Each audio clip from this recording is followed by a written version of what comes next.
The Scottish Highlands and the Southern Appalachian Highlands are both parts of the same ancient landmass. It's therefore no surprise that numerous migrations of Celtic people recognized in the Appalachian Mountains a familiar sense of place. Migrations to the upland South in general in the 1800s were numerically driven by individuals of Celtic ancestry, Scotch-Irish, Scots, Welsh, and Englishmen from the Celtic frontier, those areas of England bordering Scotland and Wales. Migrations, movements of people and culture, often cause unexplained mixings of cultures and commodities in novel combinations. Many immigrants left behind a finer way of life that had become unsustainable.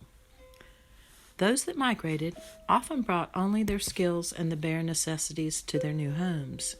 Sometimes they brought a treasured heirloom to keep memories alive, as did their skills and songs and traditions.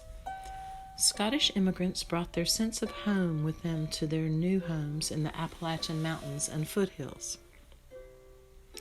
Robert Burns, the famous poet laureate of Scotland, was also a true song catcher. He collected many songs and compiled them. The songs he collected were often about numerous aspects of Scottish life. There are several tunes about the fiber arts, weaving and spinning in particular. The Burns poem Bess and Her Spinning Wheel was originally collected as a song. Burns' poem described the soothing contentment to be found in the process of hand-spinning fiber into thread. It depicts the joy and contentment to be evoked and experienced through the elegant act of spinning fiber. And the tune evolves to a more Appalachian interpretation here in western North Carolina, Bess and Her Spinning Wheel. Sweet are the thoughts that savor of content. I'm happy with my spinning wheel and happy with my wool to reel. From head to toes it clothes me fine and wraps so softly me and mine. I settle down to sing and spin while low descends the summer sun. Blessed with content and milk and meal, I'm happy with my spinning wheel. On every hand the brooklets wind up to my cottage by the bend. The scented birch and hawthorn white across the pool their arms unite, alike to screen the birdie's nest and little fisher's cooler rest. The sun shines kindly where I dwell, where smoothly turns my spinning wheel. On lofty oaks the pigeons croon and echo out their doleful tune. The linnets in the bushes raise sweet songs that rival other lays. The crakes among the clovers run, the partridge whirring in the sun. The swallows swooping for their meal amuse me at my spinning wheel. With small to sell and less to buy, above distress, below envy. Oh, who would leave this humble state for all the pride of all the great, amidst their flaring idle toys, amidst their cumbrous noisy joys, can they the peace and pleasure feel of Bess at her spinning wheel?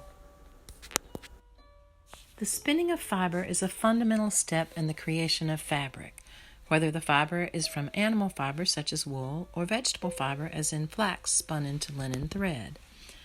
After the fiber is collected and cleaned, it is then processed so that the fibers are in alignment with each other by a process called carding.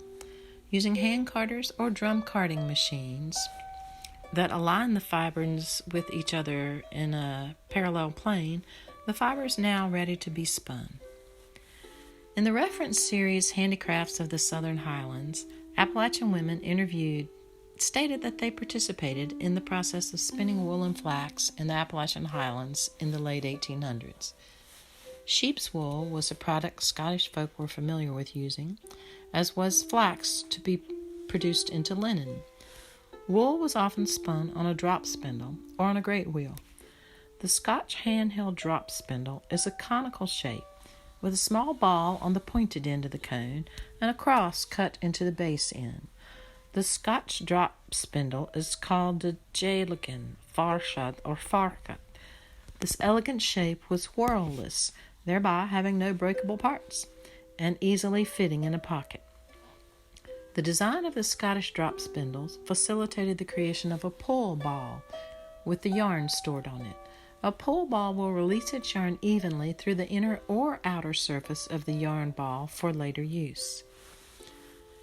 Great wheels were also used to spin wool in the Appalachian highlands. During my research, I interviewed a woman whose great wheel was made for her by hand by an older gentleman who lived in the Appalachian mountains. She recounted that he had carved some of the parts for her wheel using his pocket knife. As she demonstrated spinning on her great wheel to me, she showed me a drafting technique that she had not seen referenced elsewhere. She stated that she assumed that particular technique had been part of her Scottish teacher's training. She surmised it was a handed-down Scottish-style drafting technique. On many castle-style spinning wheels, there's often a part called a Scotch tension device.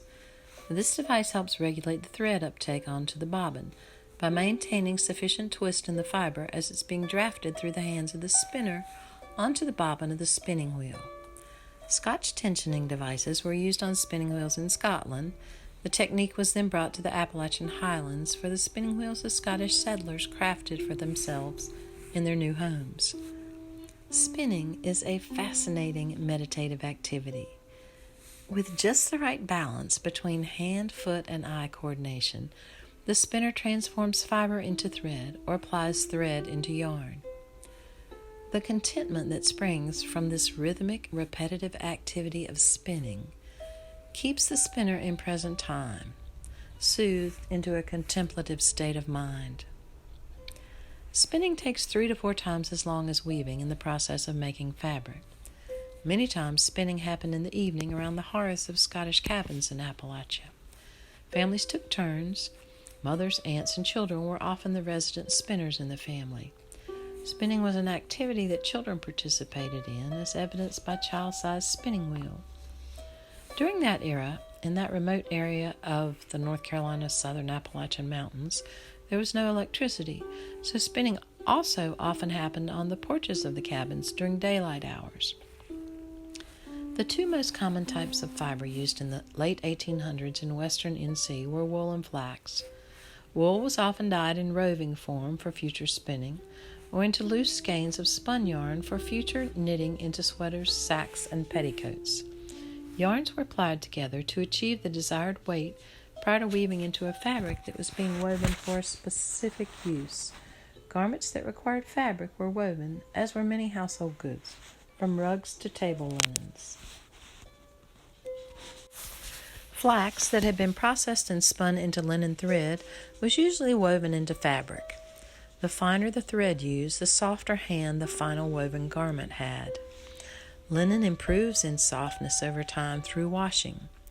Linen and wool each have wonderful properties, but they're best worn separately according to recent studies regarding their effects on the human body's bioelectrical systems. After the yarn or thread was spun, it was ready to be dyed, then woven or knitted into fabric. Most dyeing of wool and flax was done using local plant material of the southern Appalachian highlands. This temperate rainforest ecosystem is incredibly rich in biodiversity, and it yielded many dye plants. Dyeing of fiber was often done outside. Plant materials such as onion skins, carrot tops, oak galls, and dandelions were commonly used by Scottish settlers. Other commonly used dye plants were woad and madder. Madder patches were cared for by generations of homesteaders, as the madder roots are the part of this perennial plant that's used to generate a lovely range of red dyes. Dyeing with natural fibers was often done outdoors, by heating the fibers submerged in water in a large cauldron over the low heat of a campfire until the sufficient color was obtained. Depending on the desired color, a mordant or substance used to keep the color fast to reduce fading was often added to the dye pot. Overdying of various colors was used to obtain a wider palette of colors. Many times, numerous colors were available from one dye bath by the use of careful timing and techniques and mordants. This knowledge of dye plants was likely shared between native peoples and the early European settlers. So the Scottish settlers likely learned which plants in their new homes would yield useful dye colors from their native neighbors. Spinning is a fascinating meditative activity. The contentment that springs from this rhythmic, repetitive activity, keeping one in present time, is almost magical. Whether spinning on a drop spindle, a castle-style wheel, or a great wheel, the simple act of spinning honors the mindfulness of being fully present in the moment.